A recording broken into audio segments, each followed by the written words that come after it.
7:52 here, Big 550 KTRS. Mary Bruce joins us. Tomorrow, President Obama is going to speak to the country at the State of the Union, and Mary Bruce has been following that story, ABC News correspondent. Good morning, Mary Bruce. Good morning. This seems to be a different strategy. He has announced all of his speech before the speech.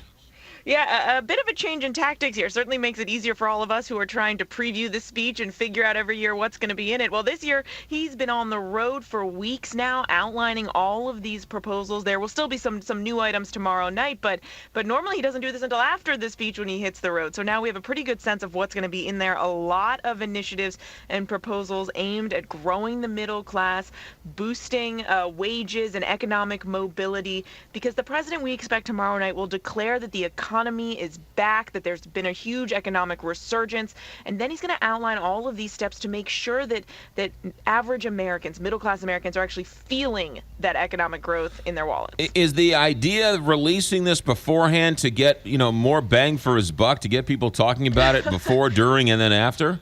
I think in some ways, yes. The president is trying to start a real national conversation about a lot of these items to drum up support for these initiatives. And I think also keep in mind, he hit the road just a few days after the Republican-controlled Congress, the new Congress, got to work. It was a way for him to try and steal the spotlight a little bit, get some of these proposals out there, but just as Republicans were getting to work, and maybe put a little distance between him and some of the Republicans on Capitol Hill. And believe it or not, there are actually some things are sort of landing with a thud with the other party, but there are some things that the other party is actually in agreement with.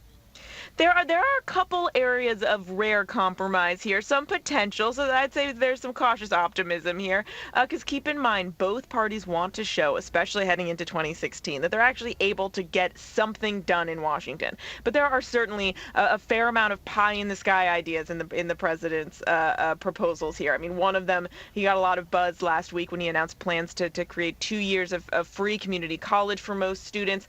That's something that may not be able to become a reality. And then, of course, this weekend, the White House announced a pretty ambitious new tax package, again, trying to raise taxes on the wealthy to pay for new and expanded tax breaks for middle-class Americans. That's something that Republicans simply see as a complete non-starter. Yeah, haven't they mentioned something about the earned income tax credit, and there could be some sort of compromise there? Yeah, that is one area of possible compromise. Another one, revamping some of the business tax code. Infrastructure is another place where they may be able to work together, trade. So there are a couple of bright spots here. But again, for every bright spot, there's a not so bright spot as well. Let's talk foreign policy. Is Cuba going to show up in this speech at all? I think you will hear Cuba mentioned, and in fact, we did just learn this morning that Alan Gross, the American recently freed from a Cuban prison, and his wife will be sitting there among the special guests, sitting with the First Lady in her box there as the president delivers his State of the Union address. I think you will hear the president touch lightly on Cuba, and we did, see last week that the White House announced new initiatives to make it easier to trade and to travel to Cuba. So I think he will touch on it. And what about other national interests in terms of Afghanistan and Iraq and what's going on with Syria and Russia? I'm sure that's also going to be a large part of the speech as well.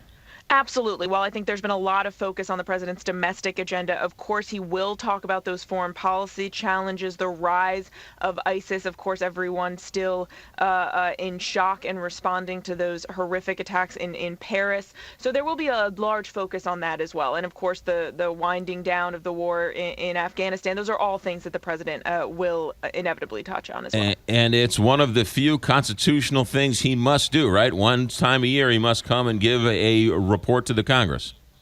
That is right, but you keep in mind the president does have to be invited. The speaker invites the president to appear, sets the date, and then the president does respond. And so there's always a lot of good pomp and circumstance and theater to this event as well. You are right. So who says they can't get along? The speaker has invited him over to the House, right? Exactly. That seems very collegial to me. Exactly. Mary Bruce with us, ABC News correspondent in Washington, D.C. Thank you, Mary Bruce. Thank you. You got it. We will carry that State of the Union address live tomorrow here on the Big 550 KTRS. And we were joking last week about all of the silly little things they do, but that's just sort of the way they do it in America. with the Speaker of the House and the Vice President looking out behind the President, looking out behind him. So crazy. To a joint session of Congress, and the person who gets left behind, just in case, God forbid, something were to happen to everybody, we still have continuity of government. And, of course, the man who comes out and says, Mr. Speaker, the President of the United States, and the clapping and the pomp and the circumstance. And what I love are the people who are the opposite party who do what they can to get to the edge of the aisle so they can shake the president's hand. They just try to trample over each other. I'm there really just to watch the cutaways and to see expressions. Just to see someone picking their nose and didn't know they were on TV. Or rolling their eyes. I just live for that. Or falling asleep. Yes. State of the Union. I know a lot of people are like, oh, who cares? But it could be great theater from time to time. You're right. It can be. All right, 7:58 here, Big 550 KTRS. Tim Weiland, St. Louis F.